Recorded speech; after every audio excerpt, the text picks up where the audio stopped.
আমাদের পক্ষ থেকে সহানুভূতি এবং কৃতজ্ঞতা জ্ঞাপন করছি।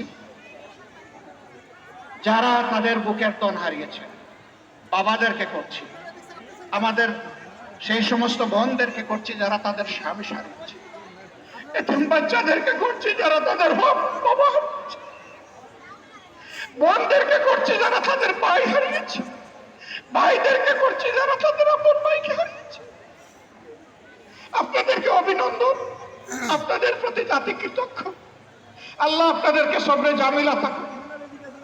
যুব সমাজকে অভিনন্দন আবারও জানাই। একৃতিত্ব ভাই, তোমাদের এই জাতি তোমাদের জন্য চিরদিন তোমাদের কাছে ঋণী থাকবে ইনশাআল্লাহ।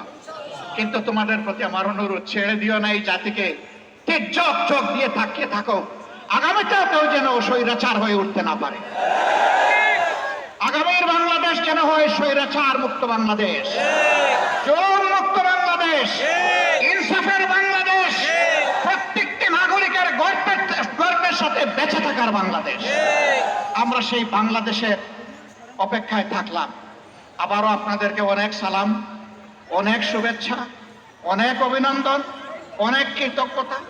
আপনারা দোয়া করবেন আমাদের এই মজলুম দল আপনাদের পাশে, জনগণের পাশে, জাতির ক্রান্তি লগ্নে সুখে এবং দুঃখে উভয় অবস্থায় যাতে আপনাদের পাশে থাকতে পারে, আমাদের জন্য দোয়া করবেন।